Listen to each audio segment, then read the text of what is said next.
Tonight we're going to look at temporal kingdom finances, and by that I mean the temporal kingdom is earthly governments, not the divine government of Christ the King, but what happens here on earth in the flesh. 1 Samuel chapter 8, starting from verse 4 through 21. So all the elders of Israel gathered together and came to Samuel at Ramah. They said to him, "You are old, and your sons do not follow your ways. Now appoint a king to lead us, such as all the other nations have." But when they said, "Give us a king to lead us," this displeased Samuel. So he prayed to the Lord, and the Lord told him, "Listen to all that the people are saying to you. It is not you they have rejected, but they have rejected me as their king, as they have done from the day I brought them up out of Egypt until this day, forsaking me and serving other gods, so they are doing to you. Now listen to them, but warn them solemnly, and let them know what the king who will reign over them will claim as his rights." Samuel told all the words of the Lord to the people who were asking him for a king. He said, "This is what the king who will reign over you will claim as his rights. He will take your sons and make them serve with his chariots and horses, and they will run in front of his chariots. Some he will assign to be commanders of thousands and commanders of fifties, and others to plow his ground and reap his harvest, and still others to make weapons of war and equipment for his chariots. He will take your daughters to be perfumers and cooks and bakers. He will take the best of your fields and vineyards and olive groves and give them to his attendants. He will take 1/10 of your grain and of your vintage and give it to his officials and attendants. Your male and female servants and the best of your cattle and donkeys he will take for his own use. He will take 1/10 of your flocks, and you yourselves will become his slaves. When that day comes, you will cry out for relief from the king you have chosen, but the Lord will not answer you in that day." But the people refused to listen to Samuel. "No," they said, "we want a king over us. Then we will be like all the other nations, with a king to lead us and to go out before us and fight our battles." When Samuel heard all that the people said, he repeated it before the Lord. The Lord answered, "Listen to them and give them a king." Well, of course, prior to this, Israel had been ruled by the prophets. And from the time from Adam through the prophets, God had taken the tithe, the 10th, as being the offering unto him. But when the children of Israel rebelled and demanded a king, the Lord warned Samuel through this scripture as to what the consequences of having a king over them was going to be. And basically all these aspects of what is saying the king is going to, how he will impact their lives, is taxation in one form or another. But just realize as well is this is the responsibility of the king is putting on the people to pay these taxes. It never takes away the responsibility of the people to pay their tithes to God. The tax is over and above the tithe. So as part of what we have to seek first as the kingdom is making sure that we pay the tithe, but we have to bear the consequences of the disobedience back then that still continues through today. And say, well, that's Old Testament. Well, what about the New Testament?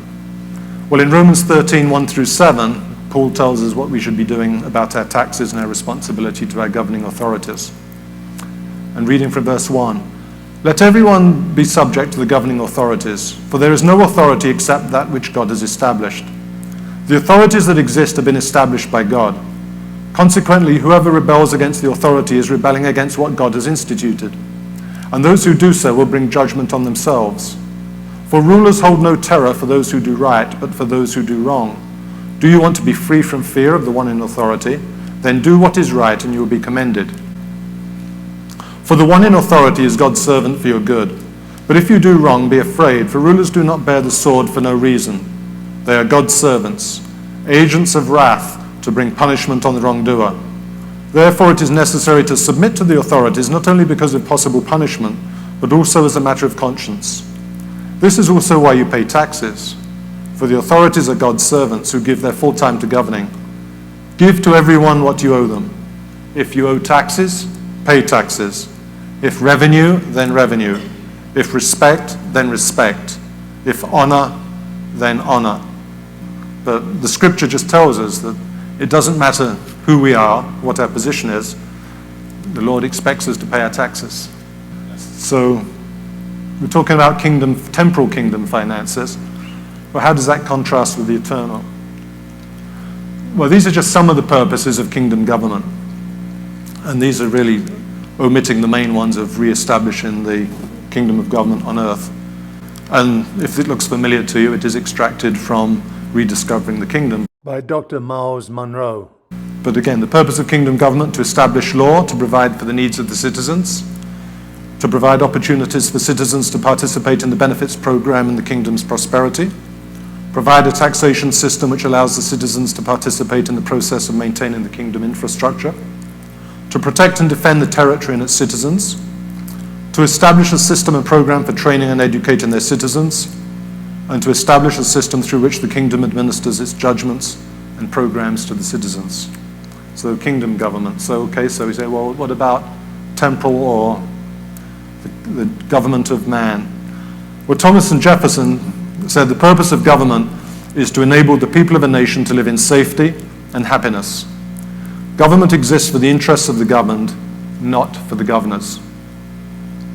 Now, the one thing that we always have to bear in mind is that when we take God out of anything, as God is the absolute standard, then the question becomes, well, who defines the standard? The purpose of government: for a communist government, the state undertakes the process of abolishing capitalist property, establishing social, that is public ownership. The state manages political, economic, and cultural institutions, allocates goods and services on a social basis. So in the communist economy, production and consumption are fully socialized and typically controlled by long-term plans directed by the state. So I'm hoping you're starting to see that it becomes very important as to the nature of the government over us. Here's another government, Nazi Germany. Their purpose: to rescue the economy from the Great Depression of the 1930s, to restore national pride after defeat in World War I, establish the supremacy of the Aryan race, eliminate opposition to the Nazi Party, and to indoctrinate the population. And I think we're all too well aware that establishing the supremacy of the Aryan race led to the concentration camps and extermination camps. The elimination of opposition to the Nazi Party led to persecution and elimination of many in the Christian church. Dietrich Bonhoeffer is a prime example, but also all the people who were politically opposed to the Nazi Party, and to indoctrinate the population. Goebbels basically invented propaganda, and the mantra of that responsibility was people will always disbelieve the small lies, but they will believe the big lies. And the one thing, again, to note is the Nazi Party was democratically elected. Again, it's so important that we understand the nature of government and our responsibility as citizens, because we have the privilege of being in a democracy, for the types of government that we elect. If you move forward to what people would talk about, the purpose of contemporary government today, and they basically talk about protection. To protect its citizens both from one another and from outside attack, to protect citizens from economic disarray, which can range from protection from individual or household want or loss to protection from the loss of value of the national currency, to protect citizens from exploitation, from unsafe or unfair business practices, from consumer fraud or dangerous food and products. And basically, while citizens at times disagree on the extent to which government should insert itself into the choices and freedoms of some of its citizens in an effort to protect other citizens, the protective nature of government remains its most crucial purpose. So what do we see? That the purpose of temporal government is different according to the types of government. Different governments have different purposes. And according to the purpose of that government, their finances, both their revenue and their taxation, reflect those purposes. And when we start to look at what the purposes of government is, that the funding is trying to support, normally the principal place that we begin looking at is at the founding documents, which would be, in most cases, would be the country's constitution. So there, within the constitution, it outlines what the responsibilities of the government are. And you say, well, that's fine, but why can't the government come and change that? Well, again, the constitution will outline the process that is required to make changes to it. The government cannot make changes to the Constitution unilaterally. We can see this if we take the Constitution of the Bahamas as an example. In Chapter 1 goes on to say, firstly, the Commonwealth of the Bahamas shall be a sovereign democratic state, The Constitution is the supreme law of the Commonwealth of the Bahamas, and subject to the provisions of this Constitution, if any other law is inconsistent with this Constitution shall prevail, and the other law shall, to the extent of the inconsistency, be void. The importance of the Constitution: it binds the government according to what it can do, and it can't overthrow the value of the Constitution. But what protects the law, and that is the courts, the judges. So here we can see where we have the three aspects of the civil process in place to protect the law, and that law protects the Constitution. And that Constitution outlines the fundamentals of what the government needs to be doing. So we actually see the Constitution in action, and there it is protecting us. And how is it protecting us? We're making the government tell us how they're going to raise their money and how they're going to spend it. It's a lot of money, but why do we need to spend that money? Well, in many cases, it's to deal with the public consequences of their private actions. And in the budget, we see that as to how that is expressed in numbers. The first one, obviously, is the police and the courts, directly impacted by the, crime. There's the indirect cost of those, the victims of crime. That's just the direct cost that's in the budget is just the cost that the state is taking to try and protect the citizens from crime. But there's also the indirect cost of crime, which is those lives that are impacted and those businesses that are impacted as victims of crime. And then we have the cost of individual decisions. Substance abuse. You often hear people say, well, you've got no right to tell me what to do when it comes to whether it be smoking tobacco or smoking marijuana or whatever the other substance is. But when we're being asked to pay from the public purse to try and help those people in those conditions, I think that we do have a right to make a comment. Lifestyle diseases. A vast number of our diseases, which are fatal, are not caused by infection, but actually lifestyle diseases. In many cases, diabetes, which is a terrible disease as far as it progresses. I mean, there's the two types. One is the inherited type, but the other is also the lifestyle type. Then we also have the behavioral diseases, a result of promiscuity. STDs, HIV, more directly, but then also out of wedlock pregnancy.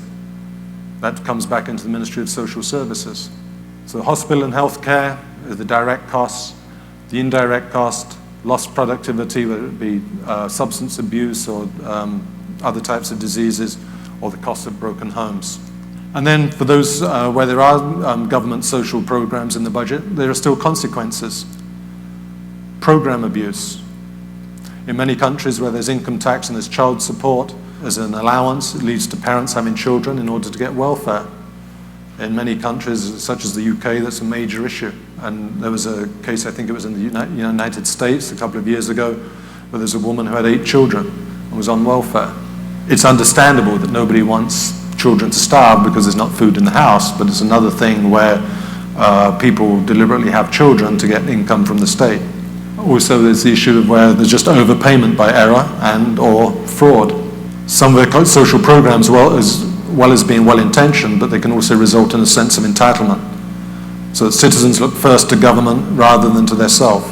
More worrying also, the consequence of government social programs is the government can bribe its citizens by offering rewards if elected. This has been a major issue in US elections, whereas for those people who are on welfare, there's a scare campaign put around that if the opposition party wins, they'll remove the welfare.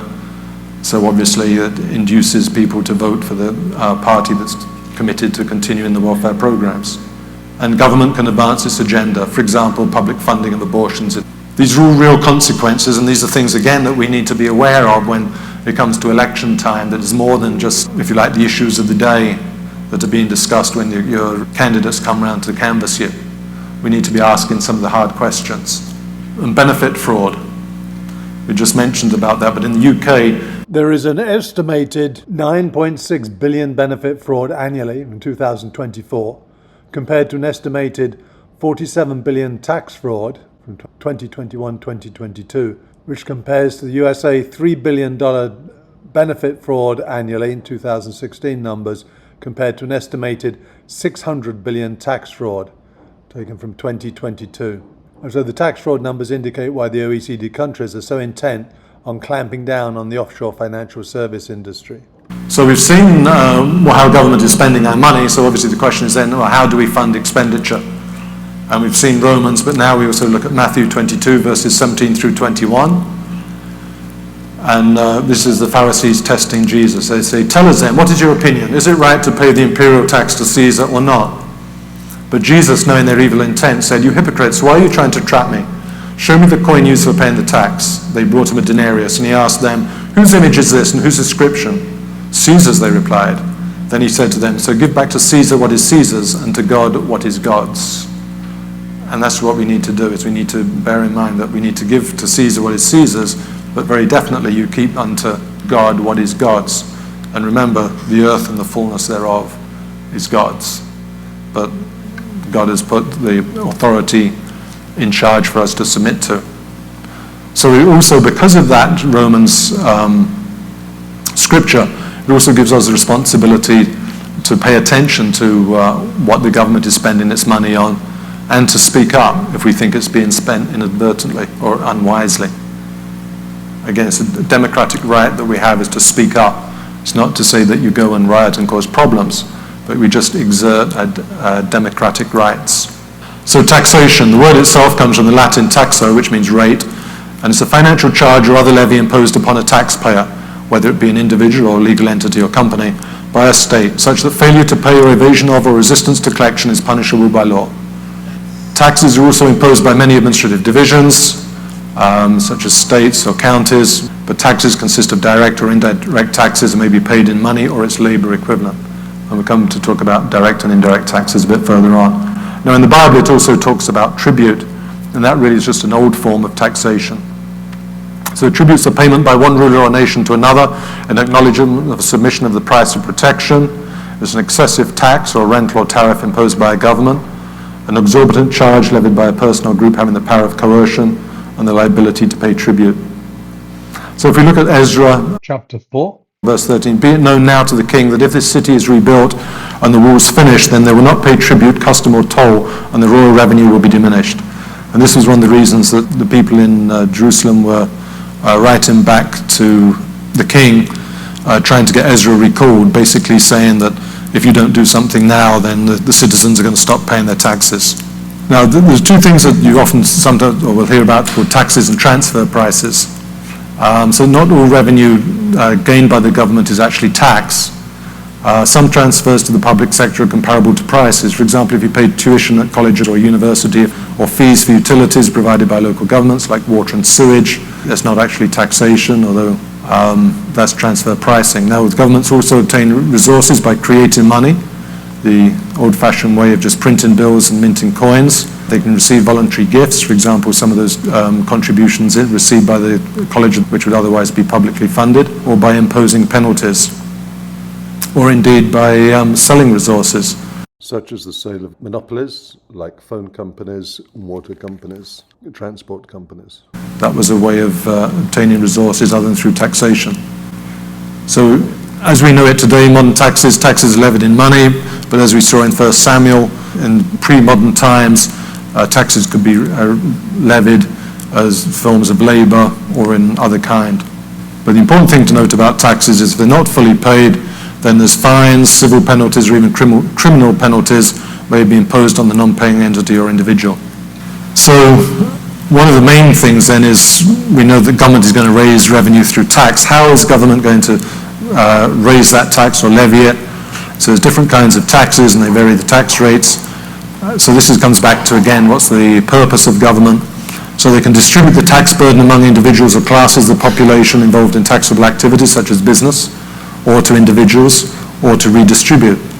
So for example, what would be called a business-friendly government would be more likely to tax individuals rather than businesses, and an individual-friendly government would be more likely to tax businesses than individuals. Government will support the poor, the disabled, or the retired by taxes on those who are still working. If they're aggressively minded with foreign aid or military ventures, tax will go towards those. Taxes can also be used to influence the macroeconomic performance of the economy, which is the government's fiscal policy, and they can modify patterns of consumption or employment within the economy by making some classes of transactions more or less attractive. For example, impact in tobacco purchasing by heavier duties on cigarettes. So the nation's tax system is often a reflection of its communal values or the values of those in power. A nation must make choices regarding the distribution of the tax burden, who will pay and how much they'll pay, and then how the taxes collected will be spent. So where the public elects the government, these choices reflect the type of community the public wishes to create. But in other countries where the system of taxation may be more of a reflection on the values of those in power, such as we mentioned, Nazi Germany and communist states. Now, unfortunately, for every dollar of tax collected, that's not a dollar of tax available to be spent on a public program. The total collected from the public through taxation is always greater than the amount which can be used by the government, and the difference is basically the compliance cost, which includes all the expenses involved in complying with tax laws and rules. And sometimes the tax is collected in order to spend on a specified purpose. For example, collecting a tax on alcohol to pay directly for alcoholism rehabilitation centres, that's called hypothecation. However, and we've seen this, sometimes when taxes are exercised, are initially levied to fund some specific government programs, they're later diverted to the government general fund. For example, when the Florida lottery was introduced, it was with a stated purpose that all the proceeds would go to education. And basically the proceeds did go to education. The difference was that Florida reduced the education budget. So at the end of the day, the same amount of money was being spent on education. It was just that the state was able to move the money that was equivalent to the amount coming in through the lottery to other purposes. There are kinds of taxes on income, and the first one is income tax. Many jurisdictions tax the income of individuals and business entities, including corporations, especially the OECD countries. So generally the tax is imposed on net profits from business or net gains and other income. So compute the amount of income subject to tax may be determined under accounting principles used in the jurisdiction, and they may be modified or replaced by tax law principles in the jurisdiction. It was always interesting in the UK, where they do have income tax and corporation tax for businesses, that you had the accounting treatment for depreciation, and then when it came to doing the tax accounts, you had to reverse all that out and bring in different rules of depreciation for tax purposes. And then just to make it simple, they kept changing them from year to year, so you had to take into account all those changes. Now, many systems do allow individuals certain personal allowances and other non-business reductions to taxable income, so that income tax will often have deductions available that lessen the total tax liability by reducing total tax income. So they may allow losses from one type of income to move and offset against another. For example, you often see that is where if an individual has a capital loss on the stock market, they may be able to offset that against taxes paid on wages. So there are other types of deductions, child allowance, married persons allowance, etc. So these are sorts of allowances that can also be used to reinforce the values of the state. For example, in the UK, you used to get an additional allowance if the husband and the wife wasn't working. That allowance would be higher, which would be a deduction from tax, and if the man and woman were living together as common law spouses with children.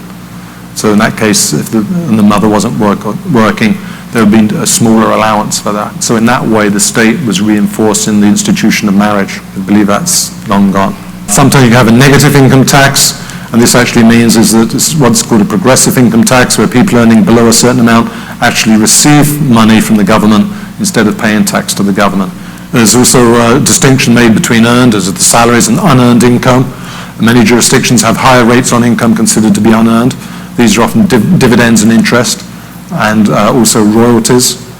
So if you look in the UK, at the peak of the UK income tax rates, on salaries it was 83%. This was tiered. So once you were over a certain amount, you paid 83% of whatever else you earned in tax. But if that was coming from unearned income, there was a 15% surcharge. So once you were over that tier, for every $100 you earned, you paid $98 in tax. So you can see why those sort of rates lead to fraud and also a brain drain where the high earners move to other lower tax jurisdictions. In fact, there was actually a time when, according to specific types of income that you earned, and if you were in the highest tax bracket, you could actually be taxed over 100%. Capital gains tax. Most jurisdictions were imposing income tax treat capital gains as part of income subject to tax. Basically, the capital gain would be, for example, if you own your house and you sell it, the difference is the gain would be subject to tax.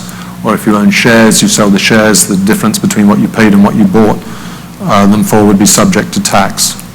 And that varies significantly according to the types of tax jurisdictions that you're in.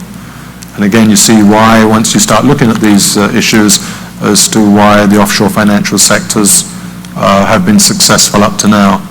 And corporate tax obviously is a tax on corporations. It refers to income, capital, net worth, or other taxes imposed on corporations. May differ from those for individuals or other taxable persons.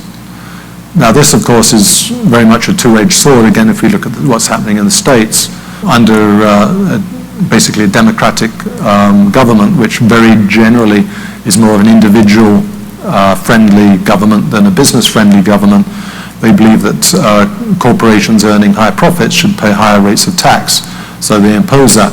However, in the global economy, businesses, where they're subject to higher tax rates, can move to other jurisdictions paying lower tax. So there was a period there where there was actually an export of jobs from the US to particularly Asia, where there was lower tax. So now what you'll actually see is the debate in trying to bring some of these jobs back, and it means lowering the corporate tax rates to attract them back. So again, it is an ongoing balance between differing aims and political persuasions. And maybe it's one of those things where nobody's right and nobody's wrong. It's just making sure you get the right balance for what's happening at the time. Other taxes on incomes, I think we're familiar with this, social security contributions, or as we would call it, national insurance. Many countries provide publicly funded retirement or healthcare systems at the moment. So these schemes are typically funded by employers and employees making compulsory payments, but they're often computed by reference to wages or earnings from the self-employed. And the tax rates are generally fixed, but a different rate may be imposed on employers than on employees, as is national insurance. And some systems provide an upper limit on earnings subject to the tax. Then we also have taxes on payroll or workforce. There are similar taxes often imposed on employers based on total payroll, basically a payroll tax. These can either be paid by the employee or the employer or both, in combination. And where they're used, they can either be at state or country level. And then we start looking at other taxes. Recurrent property taxes may be imposed on immovable property or real property, and some classes of movable property. Current taxation may be imposed on net wealth of individuals or corporations. And then we have estate tax, gift tax, or other inheritance tax on property at death or gift transfer. Some jurisdictions impose taxes on financial or capital transactions. Property tax and ad valorem tax on the value of property. Basically, there's three types of property, as we mentioned. There's land, improvements to land, and personal or movable property. So real estate or royalty is the combination of land and improvements to land. So real property tax, usually charged on a recurrent basis, normally yearly. Common type of property tax is an annual charge on the ownership of real estate, where the tax base is the estimated value of the property. The two most common type of event-driven property taxes are the stamp duty charged upon change of ownership and inheritance tax, which is imposed in many countries on the estates of the deceased. In contrast with the tax on real estate, a land value tax is levied only on the unimproved value of the land. Again, other taxes, inheritance tax or estate tax and death tax, it's basically the same type of tax. It rises on the death of the individual. There's a slight difference in US law, as difference between estate tax and inheritance tax doesn't apply in other jurisdictions. So basically what happens is that effectively when if somebody dies, the estate goes through probate and they come up with the value, and then inheritance tax will be a certain percentage of that will go to the state. And if you think you want to try and leave and take your money with you, an expatriation tax is a tax on individuals who renounce their citizenship or residence. It's often imposed based on a deemed disposition of all an individual's property. So in the US, under the American Jobs Creation Act, any individual has a net worth of $2 million. Or an average income tax liability of $201,000 in 2024, who renounces his or her citizenship and leaves the country, is automatically assumed to have done so for tax avoidance reasons and is subject to a higher tax rate. There's no end to the creativity in taxation. So transfer tax, historically many countries or contracts need to have a stamp affixed to make it valid, which was the basis of stamp tax. Nowadays the stamp has disappeared, but the tax remains. And so we see it in the UK on purchase of shares and securities, bearer instruments, and a property In the Bahamas. And then the wealth or net worth tax. We talked about some countries' governments will require declaration of the taxpayer's balance sheet, that's their assets and liabilities, and from that exact a tax on net worth. There's a percentage of the net worth or a percentage of the net worth exceeding a certain level. And it's normally levied on what they call natural or people as opposed to corporations. An example is France's what they call ISF, which was abolished in 2018. So the idea of a wealth tax is partly ideological, as in no country does it contribute a large proportion of national tax. So it's seen as a redistributive tax, helping narrow the gap between rich and poor. But again, as the point is that if taxes become too excessive, then people will find ways to avoid them. And then we have taxes on goods and services, again topically value-added tax being one of the main ones, sometimes known as goods and service tax or GST, single business tax or turnover tax. It applies the equivalent of the sales tax to every operation that creates value. So it's usually administered by requiring the company to complete a VAT return, giving details of VAT has been charged, which is called an input tax, and VAT is charged to others. And then the difference between the output tax and the input tax is payable to the local tax authority. If it's greater, the input tax is greater, then they get a refund. That compares to sales tax, which is basically levied when a commodity is sold to its final consumer. So retail organizations contend that such taxes discourage retail sales. Now, people with higher incomes spend a lower proportion of their income, so a flat rate sales tax would tend to be regressive. It's therefore common to exempt food, utilities, and other necessities from sales tax, since poor people spend a higher proportion of their incomes on these commodities, so such exemptions make the tax more progressive. So it's a classic you pay for what you spend tax, as only those who spend money on non-exempt items pay the tax. Now, interestingly, a small number of US states rely entirely on sales tax for state revenue, and they don't levy a state income tax. And if you look at them, the majority of those states have moderate to large amounts of tourism or interstate travel that occurs within their borders. So they're actually taxing non-state people to help support their expenses. And so it can reduce the burden on its citizens. Excise tax is not a function of the value of the product being taxed. Basically, it's tax based on the quantity, not the value of product purchased. And one of the main examples here is on gasoline. This is the US example of 18.4 cents per gallon goes in excise tax. In the UK, and it's more. Frequently, those taxes are hypothecated. For example, fuel excise is supposed to pay for public transportation, the roads, bridges, etc. In the UK, vehicle excise duty is an annual tax on vehicle ownership. But excises or exemptions from them are also used to modify consumption patterns or social engineering. And the prime example here is the excise tax on cigarettes relative to other goods, but basically similar taxes may also exist on tobacco, pornography, basically referred to as sin taxes. And now we're also seeing carbon taxes on the consumption of carbon-based non-renewable fuels in certain jurisdictions. So the tariffs or our customs duties, which we're all very familiar with, and again we need to go back to Romans to say that your responsibility is to pay your taxes, not to say I didn't spend anything when I come back through customs. An import or export tariff is a charge for the movement of goods through a political border. Now, the opponents would say they discourage trade and they may be used by governments to protect domestic industries. And that's really the foundation of the World Trade Organization, to try and eliminate tariffs to encourage free trade. And the classic ways of treating a tariff are smuggling or declaring a false value of goods.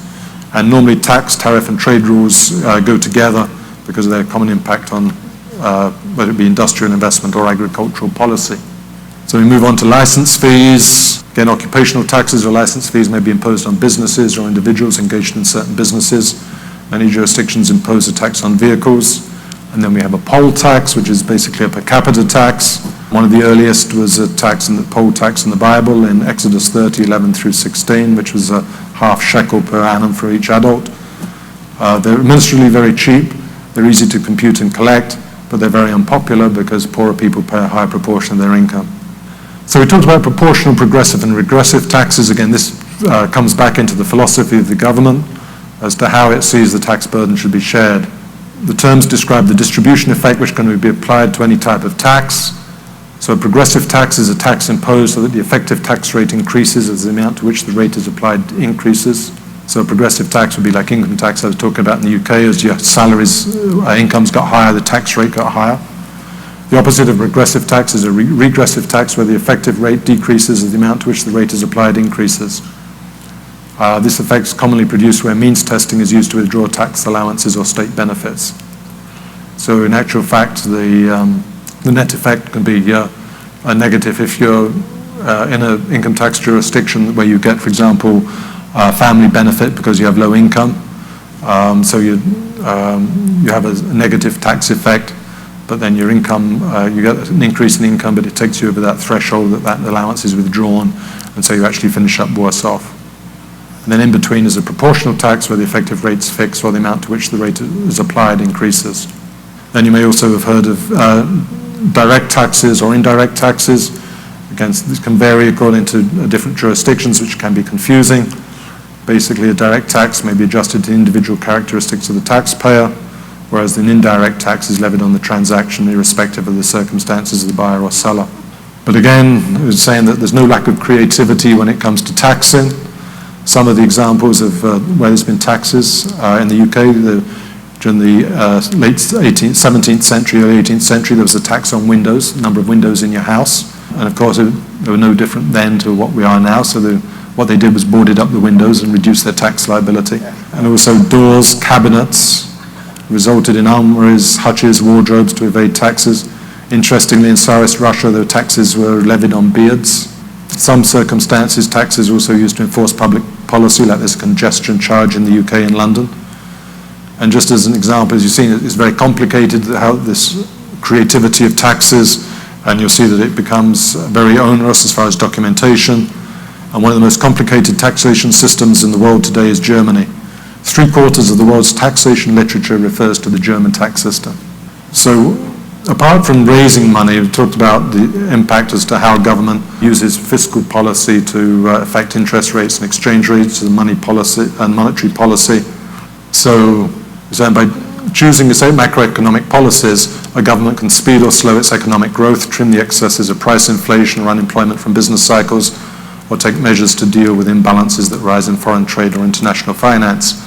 And we'll often see that the term they use is in relation to GDP, or gross domestic product, which is basically the market value of all officially recognized final goods and services produced within a country in a year or over a given period of time. So monetary policy, which we really talk about, money is a store of value and it's a means of exchange. We know inflation's not been a factor much in the recent years, but if you go back again to the Great Depression, when we were talking about Nazi Germany, in those days money lost its value so much that when I was young I had I think it was either a million or 100 million mark note, which sounds like a lot of money, and it was worth nothing. And literally people were paid in the morning, and by the afternoon the money was worthless. The prices had changed so much. So it's very important that the governments manage the monetary system to maintain the value. Because by changing the money supply, many financial and economic variables can be influenced: interest rates, stock pricing, housing prices, and foreign exchange rates. So it says monetary policy has become the major weapon used by the US government to fight the business cycle. So through government expenditure and taxation, they're looking at influencing the relative size of collective spending and private consumption. The taxation, we've seen, subtracts from incomes, reduces private spending, and affects private savings, and also investment and potential output. So when we look at it, while there are many positive and indispensable aspects to temporal kingdom finances, real citizens must be alert to the dangers of: 1, how government finances result in market distortions; 2, social engineering by fiscal programs; and government overtaking democracy by vote buying, whether it be blatant or indirect, impacting electoral sectors through fiscal programs. So again, this is the world that we live in. It's not ideal, but again, if we're forewarned, we're forearmed. And that is why, as Christians, we need to be aware and alert to what our governments are doing. Paul tells us that we're to obey the governing authorities above us. It doesn't mean that we're supposed to neglect knowledge as to the policies that are being followed by governments, because that will affect the societies that we live and operate in. And part of our Christian mandate is to effect God's will on earth as it's done in heaven. And this includes looking after a fellow man and ensuring that the poor in society are taken care of. The Christian kingdom on earth is not just about us living as individuals in our own bubble, but it's about living as a Christian community, bringing the joy of the Lord to that community. And as just mentioned, looking after the widows and orphans and making sure that they're taken care of. Yes, the poor will always be with us, but that does not negate our responsibility for ensuring that we do what we can to alleviate suffering for our fellow man. And so we cannot step back from our responsibilities as Christians. So looking at the influence that we can have in governments and their policies, to bring about a more equal, better society that reflects the image of God. Amen.